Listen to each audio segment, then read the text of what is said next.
அவர் பாட்டு பாடினதுனால, தமிழ்ல பாடினதுனால மேடை தீட்டாயிடுத்து. அந்த தீட்டை கழிச்சிங்கன்னா தான் நான் மேடைக்கு ஏறுவேன்றாரு. இதை கேட்ட உடனே தமிழிசை அறிஞர்களுக்கு கோபம் வந்திருக்கணும். அப்படி என்னையா பாட்டு பாடிட்டார் அவருன்னு கேட்டா, சித்தி விநாயகனே பாட்டை பாடினார். இப்ப சித்தி விநாயகனை பாட்டை பாடினா மேடை தீட்டாயிடுச்சுன்னா கடவுள் நம்பிக்கையாளர்களுக்கு கோபம் வந்திருக்கணும். இங்கு இருந்த நாங்க தான் மதத்துக்கே அத்தாரிட்டின்னு சொன்னவர்களுக்கு கோபம் வந்திருக்கணும். ஆனா இவங்க யாருக்கும் கோபமும் வரல, சுயமரியாதையும் வரல, சொரணையும் வரல. ஒரு தலைவருக்கு தான் அந்த சுயமரியாதையும் சொரணையும் வந்தது. அப்படி வந்து கேள்வி கேட்ட தலைவர் அறிவுலக பேராசான். இப்ப நம்ம ஒரே கேள்விதாங்க கேட்டோம். ஒருத்தர் செத்து போயிட்டாரு, ஒருத்தர் உயிருக்கு போராடிட்டு இருக்காரு. செத்து போனவங்களுக்கு வைத்தியம் பாப்பீங்களா, உயிரோட இருக்கவங்களுக்கு வைத்தியம் பாப்பீங்களா? ஏற்கனவே செத்து புதைக்கப்பட்ட மொழிக்கு இவ்வளவு ஒதுக்குறீங்களே, எங்கள் தமிழ் மொழிக்கு ஏன் ஒதுக்கவில்லை? அட்டவணையில் இருக்கக்கூடிய 22 மொழிகளில் ஏன் சமஸ்கிருதத்தின் மீது மட்டும் உங்களுக்கு பாசம் என்று இந்தியாவில் இருக்கக்கூடிய அனைத்து மொழிகளுக்கும் சேர்த்து பேசியதால் தான் திராவிடம் சமத்துவத்தை தான் பேசுகிறது என்று சொல்லுகிறேன். இங்கு பல பேர் நம்பக்கூடிய, நாங்கள் நம்பாத கடவுள்களுக்குள்ளேயான சமத்துவத்தை பேசியதும் திராவிடம் தான். கடவுளுக்குள்ள சமத்துவமா அப்படின்னா உங்க சாமியும் இருக்கு, எங்க சாமியும் இருக்கு. நான் யார் சாமின்னு சொல்லல, அதை நீங்க முடிவு பண்ணிக்கலாம். எங்க ஊர்ல இருக்கிற எங்க சாமி அது கருப்பனா இருக்கலாம், கருப்பன சாமியா இருக்கலாம், சுடலை மாடனா இருக்கலாம். அவருக்கு கல்லு சாராயமும் கறியும் கொடுக்குற, ஓ சாமிக்கு நெய் ஊத்துன முந்திரி பருப்போட பச்சரிசியில பொங்கல் கொடுக்கறனா, சாமியில சைவம் அசைவம் பார்த்து மனிதர்களை பிரிச்ச மாதிரி சாமியை பிரிச்சப்ப அவர்களுக்காக பேசியதும் இந்த திராவிடம் தான். அருமை தோழர்களே, தலைப்பு திராவிடம் பேசும் சமத்துவம். திராவிடம் என்ன சமத்துவத்தை பேசுச்சு அப்படின்னு கேட்டா, ரொம்ப போக வேண்டாம். சட்டத்துறையினுடைய அழைப்புதல் எல்லாரும் பார்த்திருப்பீங்க.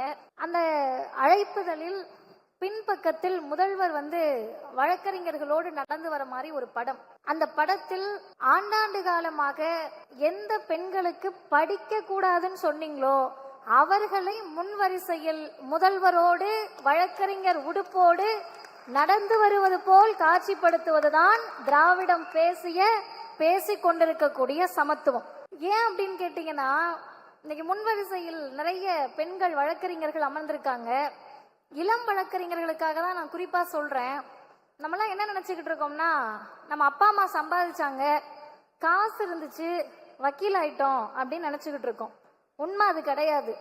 1870 இருந்து 1918 வரை ஒரு 48 ஆண்டு காலம் மொத்தமா எத்தனை பேர் வழக்கறிஞர் BL பட்டம் படிச்சிருக்காங்க அப்படின்னு கேட்டீங்கன்னா 3651 பேர். அதுல பார்ப்பனர்கள் மட்டும் எத்தனை பேருன்னா 2686. ஏறக்குறைய 74% அவர்கள் படித்தவர்களாக இருந்தார்கள். நம்ம வேடிக்கை பார்த்துக்கிட்டு இருந்தோம். அப்படி இருந்த சமயத்தில் தான் அது எந்த நீதிமன்றங்களாக இருந்தாலும் சரி, நீதிமன்றங்கள் நீதியை வழங்கக்கூடிய, சட்டத்தை பேசக்கூடிய இடத்தில் இருக்கிறது என்று சொன்னால் அது யார் அப்பன் வீட்டு சொத்தும் அல்ல, அனைவருக்குமானது என்று மிகவும் பிற்படுத்தப்பட்ட பட்டியலின பழங்குடியின சமூகத்தவரை வழக்கறிஞர்களாக மாற்றி அழகு பார்த்தது இந்த திராவிடர் இயக்கம் தான். பொதுவா சொல்றீங்களே, அப்படி என்ன எல்லா வழக்கறிஞர்களையும் மேலே ஏத்தி விட்டாங்கன்னு கேட்டா, இந்தியாவினுடைய முதல் பட்டியலின வகுப்பை சார்ந்த உச்சநீதிமன்றத்தின் நீதிபதி யார் அப்படின்னு கேள்வி கேட்டா, நம்ம எல்லாரும் போயிட்டு கூகுளை பார்த்தோ எதையோ ஒன்ன பார்த்துட்டு என்னுடைய வயது ஒத்தவர்கள் மாண்புமிகு நீதியரசர் வரதராஜன் அவர்களை சொல்லுவோம். உச்ச நீதிமன்றத்துக்கு அவர் போயிருக்காருன்னு சொன்னா உயர் நீதிமன்றத்துல இருந்து தானே எலிவேட் ஆயிருப்பாங்க. இந்த உயர் நீதிமன்றத்துக்கு அவங்க எப்படி வந்தாங்கன்னு கேட்டீங்கன்னா, தந்தை பெரியார் ஒரு கூட்டத்துல ஒரு செய்தியை பேசுறாருங்க. இவ்வளவு பெரிய பழமை வாய்ந்த உயர் நீதிமன்றம் இருக்கிறது, இந்த உயர் நீதிமன்றத்தில் இத்தனை ஆண்டுகளில் ஒரு தாழ்த்தப்பட்ட சமூகத்தை சார்ந்த நீதிபதி வர முடியவில்லையே என்று கவலையை பதிவு செய்கிறார். பதிவு செய்வது என்பது பெரியாரினுடைய வாழ்வியல் என்பதே இந்த மக்களுக்காக தான். அவர் ஒரு கூட்டத்தில் பேசுவது ஒரு செய்தி. அந்த செய்தியை அடுத்த நாள் பத்திரிகையில் பார்த்துவிட்டு யாரும் சிந்திக்கவில்லை. கடலூர் மாவட்டத்தில் முன்சிப் கோர்ட்ல நீதிபதியாக இருந்த மாண்புமிகு நீதிபதி வரதராஜன் அவர்களை முத்தமிழறிஞர் டாக்டர் கலைஞர் அவர்கள் சென்னை உயர்நீதிமன்றத்தினுடைய முதல் பட்டியலினத்து நீதிபதியாக அமர்த்தினார். அதன் காரணமாக உச்சநீதிமன்றத்துக்கு போக முடிஞ்சிச்சு. அப்ப எளிமையாக பாதை இருக்கிறது, நடந்து போங்க அப்படின்னு இன்னைக்கு நம்ம நடந்து போயிட்டு இருக்கப்ப நமக்கு பின்னாடி இருந்து கேள்விகள் வருது. திராவிடம் என்ன பண்ணுச்சு? திராவிடம் என்ன சமத்துவத்தை பேசுச்சு?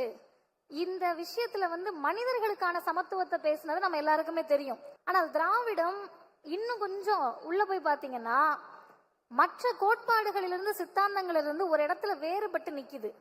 அப்படி வேறுபட்டு நிக்கிறதுனாலதான் 100 ஆண்டு கடந்தும் நிற்கிறோம், இன்னும் 100 ஆண்டுக்கும் நிற்போம். என்ன வேறுபட்டு அப்படின்னா, மனிதர்களுக்கான சமத்துவத்தை மட்டும் திராவிடம் பேசவில்லை, மொழிக்கான சமத்துவத்தை பேசியதும் திராவிடம் தான், தமிழிசைக்கான சமத்துவத்தை பேசியதும் திராவிடம் தான், கலைக்கான சமத்துவத்தை பேசியதும் திராவிடம் தான். இன்னும் சொல்ல போனால் இங்க பல பேர் நம்பக்கூடிய, நாங்கள் நம்பாத கடவுள்களுக்குள்ளேயான சமத்துவத்தை பேசியதும் திராவிடம் தான். கடவுளுக்குள்ள சமத்துவமா அப்படின்னா ரொம்ப எளிமையா திராவிடர் இயக்க மேடையில பேசுவாங்க. நாங்கெல்லாம் அதை கேட்டு வளர்ந்தவர்கள். என்ன தெரியுமா பேசுவாங்க? உங்க சாமியும் இருக்கு, எங்க சாமியும் இருக்கு. நான் யார் சாமின்லாம் சொல்லல, அதை நீங்க முடிவு பண்ணிக்கலாம். உங்க சாமியும் இருக்கு, எங்க சாமியும் இருக்கு. எங்க ஊர்ல இருக்கிற எங்க சாமி அது கருப்பனா இருக்கலாம், கருப்பன சாமியா இருக்கலாம், சுடலை மாடனா இருக்கலாம். அவருக்கு கல்லும் சாராயமும் கறியும் கொடுக்கற, ஓ சாமிக்கு நெய் ஊத்துற முந்திரி பருப்போட பச்சரிசியில பொங்கல் கொடுக்கறனா, சாமியில சைவம் அசைவம் பார்த்து மனிதர்களை பிரிச்ச மாதிரி சாமிய பிரிச்சப்ப அவர்களுக்காக பேசியதும் இந்த திராவிடம் தான். என்ன தமிழிசையில் திராவிடம் செய்தது அப்படின்னு கேட்டா, இன்னைக்கு ரொம்ப பேர் நான் இந்த அரங்கத்திலையும் அதை பார்க்கிறேன். நம்ம இடத்துல, அதாவது திமுக கூட்டத்துல என்ன சிக்கல்னு கேட்டீங்கன்னா, பேசுறவங்க மட்டும் சிந்தனையாளர் இல்ல, கேட்டுட்டு இருக்கவங்க எல்லாருமே சிந்தனையாளர்னால கைத்தட்ட மாட்டோம். எங்களுக்கு தெரியாத நீங்க என்னத்த அப்படி பேசிட போறீங்க அப்படின்ற ஒரு மனநிலை இருக்கும். அந்த சிந்தனை தெளிவுதான் இந்த இயக்கத்தை வழி நடத்துகிறது. அப்படி நம்ம முன்வரிசையில் உட்கார்ந்து இருக்கிறப்ப, நம்ம ஆட்கள் இந்த கலை நிகழ்ச்சி எல்லாம் நடக்கிறப்ப பறை சத்தம் கேட்கும். இன்றைக்கெல்லாம் எல்லா இடங்களிலும் பறை அடித்துதான் நிகழ்ச்சிகளை தொடங்குறாங்க. இந்த பறை சத்தத்துக்கு கூட நம்ம ஆட்கள் அப்படியே மென்மையா தொடையில தட்டி கர்நாடக இசை கேட்கிற மாதிரி கேட்டுக்கிட்டு இருப்போம். அது என்னன்னா நம்ம மரபில் ஊறியது. பல ஆண்டு காலமாக கர்நாடக இசையும் வடநாட்டு இசையும் மட்டும்தான் நம்ம காதுகளில் ஒலித்து கொண்டே இருந்தது.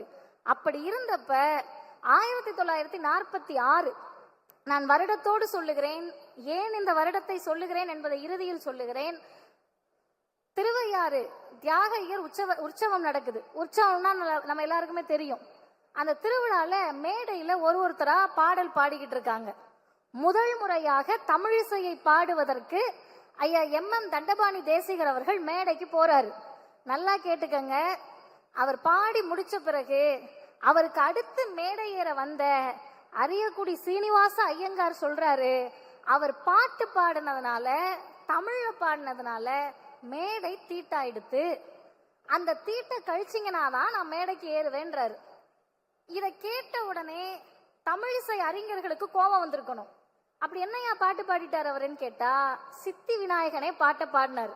இப்ப சித்தி விநாயகனை பாட்டை பாடினா மேடை தீட்டாயிடுச்சுன்னா கடவுள் நம்பிக்கையாளர்களுக்கு கோபம் வந்திருக்கணும். இங்கு இருந்த நாங்க தான் மதத்துக்கே அத்தாரிட்டின்னு சொன்னவர்களுக்கு கோபம் வந்திருக்கணும். ஆனா இவங்க யாருக்கும் கோபமும் வரல, சுயமரியாதையும் வரல, சொரணையும் வரல. ஒரு தலைவருக்கு தான் அந்த சுயமரியாதையும் சொரணையும் வந்தது. அப்படி கேள்வி கேட்ட தலைவர் அறிவுலக பேராசான் தந்தை பெரியார் தான். பெரியார் கேள்வி கேட்ட போது அன்றைக்கு குடியரசில் ஒரு துணை தலையங்கம் வருது. அந்த துணை தலையங்கத்தை யார் எழுதினார் என்று சொன்னால், முதல்ல என்ன எழுதினாங்கன்னு பார்ப்போம். தமிழர்கள் உயிரோடு வாழும் நாட்டில் தமிழ் மொழிக்கு தடை உத்தரவா? நல்லா கேட்டுக்கங்க. தமிழர்கள் வாழும் நாட்டில் அல்ல, தமிழர்கள் உயிரோடு வாழ்றோம். சூடு சொரண துணிவு சுயமரியாதையோடு வாழ்றோம். அந்த தமிழர்கள் உயிரோடு வாழும் நாட்டில் தமிழ் மொழிக்கு தடை உத்தரவா? நடப்பது ஆங்கிலேய ஆட்சி அல்ல, ஆரிய அரசாங்கம். எழுதியது யார்? 24 வயதில் முத்தமிழறிஞர் கலைஞர் அவர்களால் எழுதப்பட்ட துணை தலையங்கம். அது தலைப்பே தீட்டாயிடுத்து என்று அண்ணன் ராசா அவர்கள் சொன்னதை போல தலைப்பே தீட்டாயிடுத்து. அப்ப யோசிச்சு பாருங்க, இந்த இயக்கத்தில் 22, 23, 24 வயதில் அந்த இளைஞர்களை தலைவர்களாக மாற்றி இருக்கிறோம்னு சொன்னா அறிவை பொதுமைப்படுத்தணும். சமத்துவம் எங்க தெரியுமா இருக்கு? பேரறிஞர் அண்ணா ரொம்ப அழகா சொல்றாரு. இந்த கர்நாடக இசை வித்வான்கள் பாடுறதெல்லாம் நிறைய பேர் உட்காந்து கேட்டுக்கிட்டு இருக்காங்க. இந்த பின் வரிசையில இருக்கவங்க எல்லாம் எதை தெரியுமா பார்ப்பாங்க? இந்த உட்கார்ந்து வாசிக்கக்கூடியவரும் பாடுறவரும் கண் சிமிட்டிக்கிறாங்களா, கை தட்டிக்கிறாங்களா, காலை தட்டிக்கிறாங்களான்னு பார்த்துட்டு இருப்பாங்க நம்ம ஆளுங்க. ஏன்னா புரியாது, மொழி புரியாது. அப்புறம் என்ன பார்ப்பாங்கன்னா, தாடியை தடவுறாரா, அண்ணாவுக்கு இருந்த நக்கல் உச்சி குடுமையை விரிச்சு விடுகிறாரா என்றெல்லாம் பார்த்து கொண்டிருப்பார்கள்.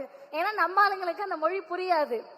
அப்ப எப்ப அந்த இசை கச்சேரி முடிய போகும்னு கேட்டா, கடைசியா தமிழ்ல ஒரு பாட்டு பாடுனா இசை கச்சேரி முடிஞ்சிருச்சுன்னு அர்த்தமா.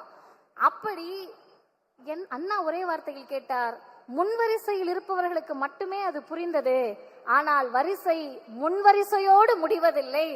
இதைவிட சமத்துவத்தை ஒரே வரியில் சொல்லிவிட முடியுமா, சிந்தித்து விட முடியுமா? பேசக்கூடியவர்கள், எழுதக்கூடியவர்கள், சட்டம் இயற்றக்கூடியவர்கள் முன்வரிசையை பார்த்து மட்டும் சட்டம் இயற்றாதீங்க. ஒரு சட்டமன்றத்திலும் நாடாளுமன்றத்திலும் நிற்கின்ற போது முன்வரிசையை மட்டுமே பார்த்து 10% மட்டுமே பார்த்து அவர்களுக்காக பேசினால் அது ஆரியம். ஆக கடைசி மனிதனுக்காகவும் நாடாளுமன்றத்தில் குரல் ஒலித்தால் அது திராவிடம், தமிழ்நாடு என்பதை தான் திராவிடம் பேசும் சமத்துவம் சொன்னது. 2 செய்திகளோடு நிறைவு செய்கிறேன்.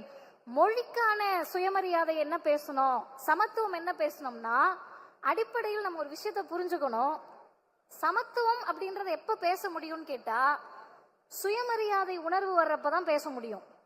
அந்த சுயமரியாதை உணர்வு எப்ப வரும்னு கேட்டா, பகுத்தறிவோடு இந்த சமூகத்தை உற்று நோக்குகிற போதுதான் வரும். ஆனா நம்ம ஆளுங்களுக்கு, நான் நம்ம ஆளுங்கன்ன உடனே யாராவது கூகுள்ல போய் என்ன யாருன்னு தேடிடாதீங்க.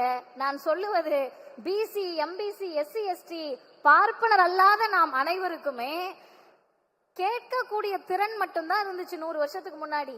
படிப்பறிவு அல்ல, எழுத்தறிவு கிடையாது. இப்ப படிக்கவும் தெரியாது, எழுதவும் தெரியாது. அவங்க கிட்ட எப்படி போய் செய்தியை சேர்த்திருப்பாங்கன்னா, வீதி வீதியா, தெரு தெருவா நம்முடைய தலைவர்கள் மேடை போட்டு பேசினார்கள்.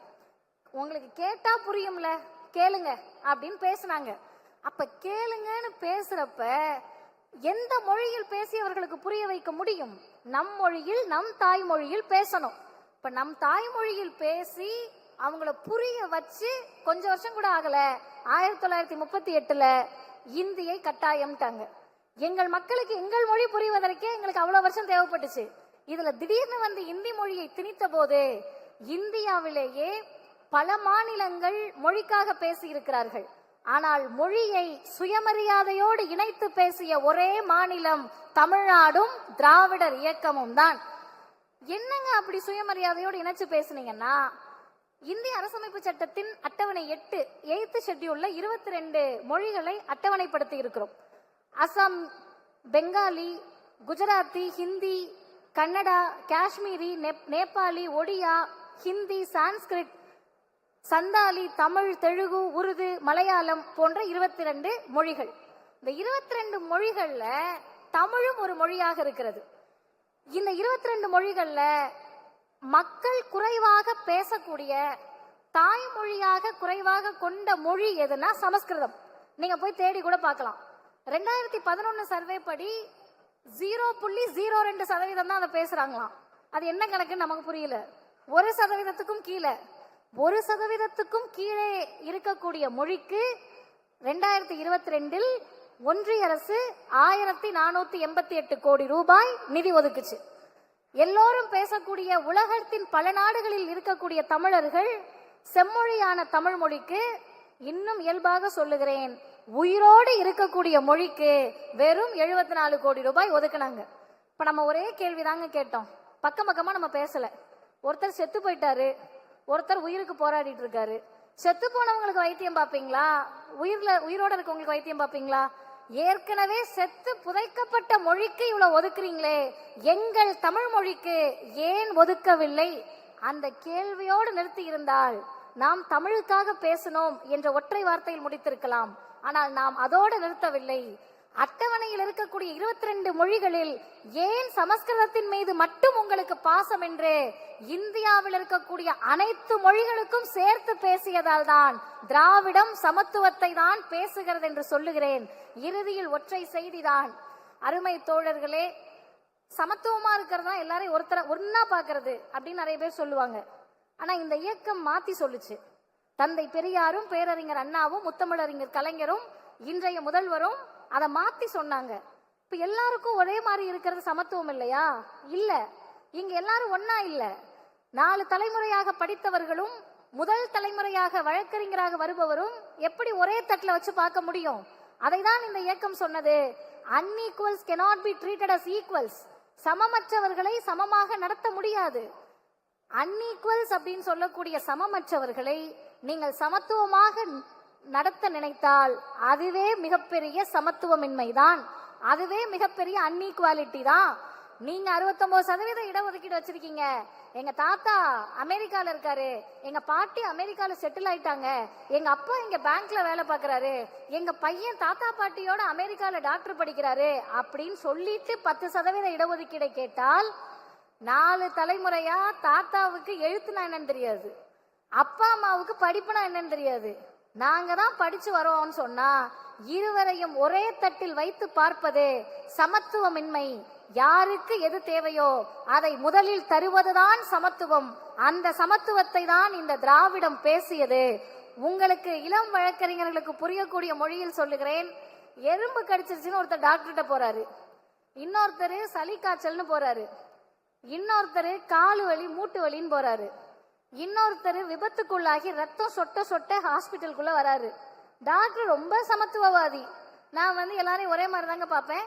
எறும்பு கடிச்சவர் தான் வந்தாரு, அவருக்கு ட்ரீட்மெண்ட் கொடுத்துட்டு தான் ரத்தம் சொட்ட சொட்ட வந்த உனக்கு கொடுப்பேன்னு சொன்னா அது ஆரியம். முதலில் ரத்தம் சொட்ட சொட்ட வரக்கூடிய கல்வி மறுக்கப்பட்ட, வேலை வாய்ப்பு மறுக்கப்பட்ட, படிப்பு அந்தஸ்து என்று அனைத்தும் மறுக்கப்பட்ட அந்த சமூகத்திற்கு முதலில் தந்துவிட்டுதான் உனக்கு தருவேன் என்று சொன்னால் அதுதான் திராவிடம் பேசிய சமத்துவம். அந்த சமத்துவத்தின் பாதையில் நடப்போம். வாய்ப்புக்கு நன்றி, வணக்கம். மாநாடு வெல்லட்டும்.